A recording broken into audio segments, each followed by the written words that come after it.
बहू बनी शेरनी। मीरा सोसाइटी में नई नई रहने आई थी। एक रोज उसकी पड़ोसन कहती है, हाय, मेरा नाम तमन्ना है, मैं पास के घर में रहती हूँ। आप नई आई हैं तो सोचा मिलाऊं। अच्छा किया, आइए ना बैठिए, मैं आपके लिए चाय लेकर आती हूँ। अरे नहीं, चाय तो मैं साथ लाई हूँ। सोचा आपने अभी अपना किचन सेट किया होगा कि भी नहीं। ये तो अच्छा किया, सच बहुत मन था चाय पीने का। ये मेरे हाथ के नमकीन खाइए।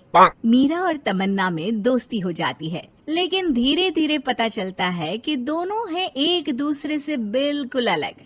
एक दिन दोनों पार्क में घूम रही थी कि एक लड़की मीरा को देखकर कहती है, कैसे रंग की साड़ी पहनी है, एक तो इतनी गर्मी, ऊपर से चटक रंग, कितनी गवार दिख रही है ना ये पीली साड़ी वाली। हाँ, और बाल भी कैसे उड़े उड़े हैं। तमन्ना को गुस्सा आ जाता है। हाँ, तो उसके उड़े हैं ना, तुम लोगों को क्यों जलन हो रही है? और रहा सवाल साड़ी के रंग का, तो जरा फैशन सेंस ऑन करो।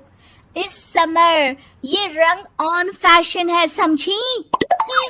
वो दोनों लड़कियां तमन्ना से लड़ने आ जाती हैं कि अरे छोड़ ना, जी रहने दीजिए।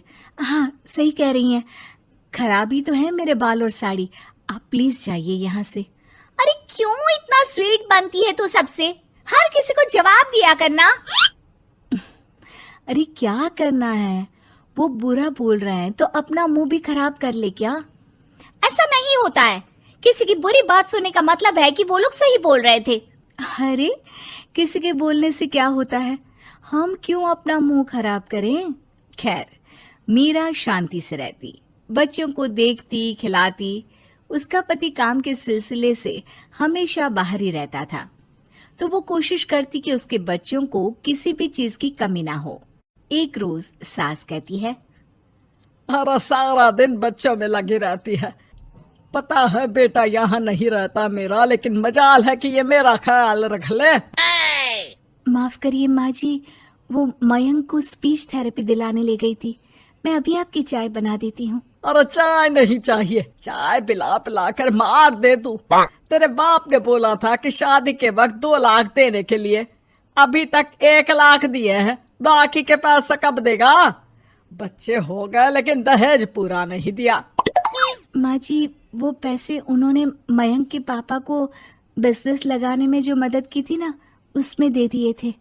अरे वाह जी वाह, उसमें तो देना ही पड़ेगा ना, वो तो अलग से पैसे थे। तू रोज खाती है पीती है, उसके पैसे कहाँ से आएंगे? और ये तेरे बच्चे। तभी मीरा को गुस्सा आ जाता है। वो सास को आंख दिखाती है और सास कुछ सोचकर वहां से निकल जाती है। तभी वहां मीरा की दोस्त आ जाती है। क्या कह रही थी? कौन से पैसे ले लिए तेरे पापा ने? मीरा मुस्कुरा देती है। अरे वो पुराने लोग हैं ना, अपने तरीके से सोचते समझते हैं, छोड़ ना। और बता कैसे आना हुआ? अरे तेरा कुछ नहीं हो सकता, मेरी सास होती ना तो ऐसा मुंह तोड़ जवाब देती कि देखती ही रह जाती। मीरा मुस्कुरा देती है। मीरा सारा दिन घर का काम करती, शाम को तमन्ना के साथ अपने बच्चों को लेकर पार्क में जाती, जहां दोनों के बच्चे मिलजुल कर खेलते। अच्छा तमन्ना, मैं कुछ दिन बिजी रहूंगी, हस्बैंड आ रहे हैं ना, तो अगर मैं ना आ सकूं तो तुम आ जाना बिना कुछ सोचे। मीरा घर आ जाती है जहां पति पहले से ही मौजूद होता है। तो मोहतरमा, वक्त मिल गया पति के लिए? अरे आप तो कल आने वाले थे ना? हाँ, लेकिन सरप्राइज देने की सोचा तुमको। कहाँ गए थे बच्चों के साथ? अरे बस पार्क तक गई थी बच्चों को खिलाने के लिए। वैसे अगर आपने सरप्राइज नहीं दिया होता तो मैं कुछ स्पेशल बनाती आपके लिए। अरे तुम्हारे हाथ की तो सिंपल दाल भी स्पेशल होती है। कुछ भी बना लो मीरा। मीरा का पति उससे बहुत प्यार करता था, वो उसे समझता था, लेकिन कभी कभी उस पर गुस्सा भी हो जाता था। अरे घर पर कोई है? कहाँ है मीरा? तभी तमन्ना के कान में मीरा के पति की आवाज आती है। यार बच्चे बच्चे, हमेशा तुम्हारा ध्यान बच्चों पर रहता है। चलो ठीक भी है, लेकिन मेरा भी तो सोचो। तुम्हें कौन सी शर्ट साफ करने को कहा था और तुमने कौन सी कर दी? यार पता नहीं ध्यान कहाँ रहता है तुम्हारा। जरा सी भी स्मार्टनेस नाम की चीज नहीं है, न बोलना आता है न समझना। मुझे आपने सफेद शर्ट साफ करने को कहा था, ये सफेद ही तो है। अरे पागल औरत, मुंह से सफेद निकल गया होगा, ये नीली करनी थी। लेकिन तुम खुद की अकल लगाओ तब ना पता चले कि कौन सी करनी है। तमन्ना बाहर खड़ी सब सुन रही थी। उसने वहां से निकल जाने में ही भलाई समझी, लेकिन अगले रोज पार्क में। देखो, मुझे गलत मत समझना, मैं ये नहीं कह रही हूँ कि तुम अपने पति से लड़ो या उसका मुंह तोड़ दो, लेकिन अपनी बात रखना तो सीखो। जमाना ऐसा नहीं है कि कोई किसी को कुछ भी सुना दे और अगला चुप रहे। चुप रहना ठीक है, लेकिन एक लेवल तक। मैं समझ रही हूँ तमन्ना, लेकिन मेरा नेचर कभी रहा ही नहीं।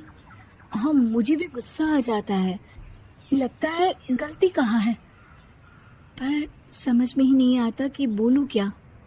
खैर, बात आई गई हो जाती है। एक दिन मीरा के घर में बैठ तमन्ना और मीरा चाय पी रहे होते हैं कि वहां मीरा का बेटा रोते हुए आता है। मीरा घबरा जाती है। क्या हुआ बेटा? बेटे का रो रो कर बुरा हाल होता है, वो सिसकियां भर रहा होता है।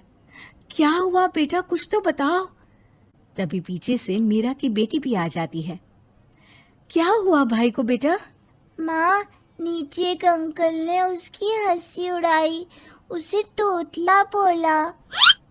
मीरा को बेटी की बात सुनकर गुस्सा आ जाता है। वो दौड़कर पार्क में बेटी के साथ जाती है। तमन्ना भी मीरा के पीछे जाती है।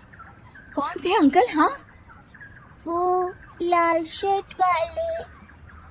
क्या आपने मेरे बेटे को तोतला बोला? हाँ, क्योंकि वो तोतला रहा था। तोतला कहेगा। मीरा गुस्से से लाल हो जाती है और जोर जोर से चिल्लाने लगती है। मजाक समझा है क्या? किसी बच्चे के तोतलेपन को दूर करने के लिए माँ कितनी मेहनत करती है। मैं रोज उसे सबके सामने बोलने के लिए प्रेरित करती हूँ। बड़ी मुश्किल से मेरे बेटे ने बोलना सीखा है, उसे भी चुप करा दिया आपने। क्यों? मुझे माफ कर दीजिए। आपका बच्चा होता तो क्या उसका भी आप ऐसे ही मजाक उड़ाते? देख लीजिए मिस्टर, साफ बता दे रही हूँ, भूल से भी मेरे बच्चों का मजाक उड़ाने की कोशिश की तो बहुत ज्यादा बुरा हो जाएगा। तमन्ना दूर खड़ी मीरा का ये रूप देख रही होती है। वो समझ जाती है कि एक औरत के अंदर की शेरनी तभी जगती है जब उसके बच्चे को कुछ कहा जाए।